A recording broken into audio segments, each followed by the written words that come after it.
Oras Amanginang, selamat malam. Sebelum kita membaca dan merenungkan firman Tuhan, mari kita berdoa.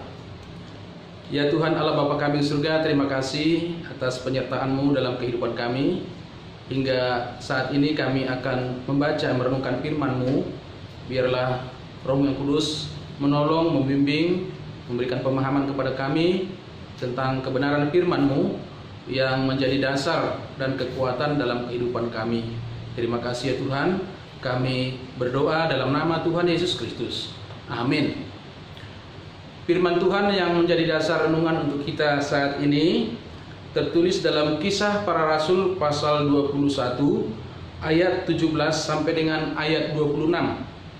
Judul nats pertemuan Paulus dengan Yakobus di Yerusalem.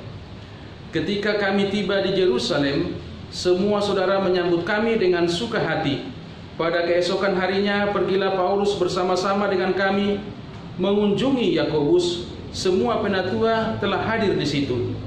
Paulus memberi salam kepada mereka, lalu menceritakan dengan terperinci apa yang dilakukan Allah di antara bangsa-bangsa lain oleh pelayanannya.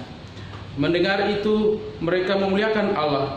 Lalu mereka berkata kepada Paulus, "Saudara, lihatlah beribu-ribu orang Yahudi telah menjadi percaya dan mereka semua rajin memelihara hukum Taurat.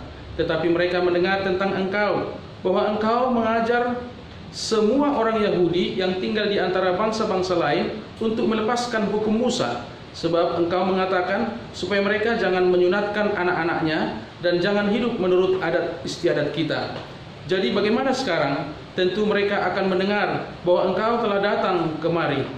Sebab itu lakukanlah apa yang kami katakan ini. Di antara kami ada 4 orang yang bernazar. Bawalah mereka bersama-sama dengan engkau. Lakukanlah pentahiran dirimu bersama-sama dengan mereka.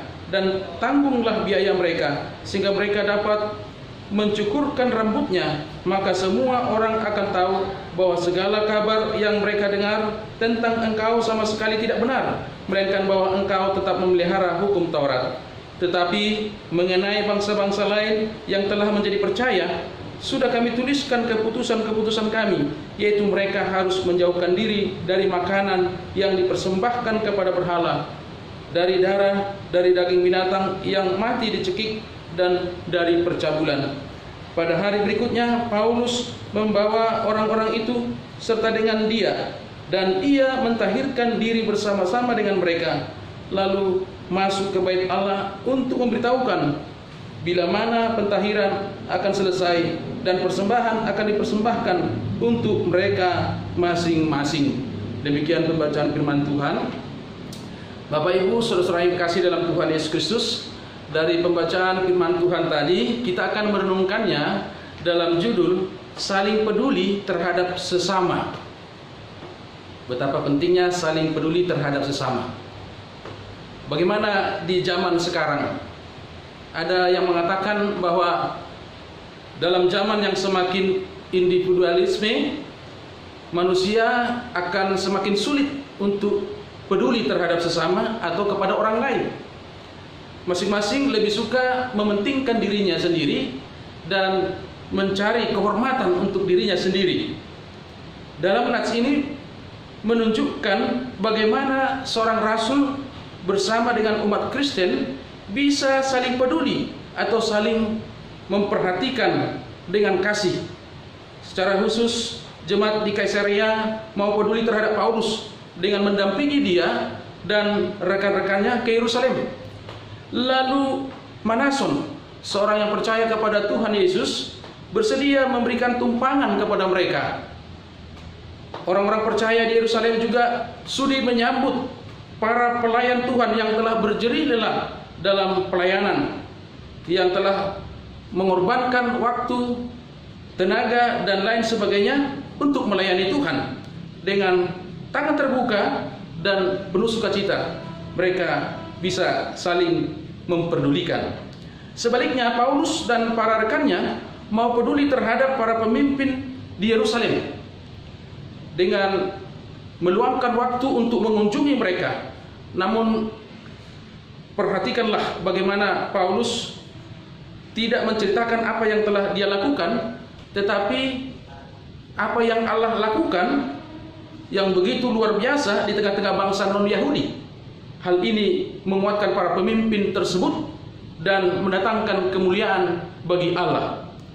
Meskipun Yakobus dan para tua-tua pasti juga mendengar berita tentang Paulus itu, namun mereka tetap menyambut Paulus dengan baik. Ini menunjukkan bahwa mereka tidak mudah percaya kepada berita-berita yang tidak benar, gosip, kabar yang tidak bertanggung jawab, kabar burung, fitnah. Selanjutnya, rasa hormat Paulus terhadap para pemimpin dengan menerima masukan dari mereka patut juga diacungi jempol. Apalagi tuduhan orang Yahudi bahwa Paulus mengajak orang-orang Yahudi yang ada di perantauan untuk menolak hukum Taurat, dan mereka mengatakan mengajarkan atau tidak membawa anak-anaknya untuk disunat. Tuduhan itu adalah tuduhan palsu, tuduhan yang tidak benar. Maka demi kesatuan gereja, Paulus rela mengalah. Sesuai dengan usulan mereka, bersama 4 orang yang sedang belajar ketika itu, ia bersedia melakukan upacara pentahiran. Karena Paulus juga sudah dianggap bersalah menurut adat istiadat Yahudi, bahkan menanggung biaya kurban persembahan mereka.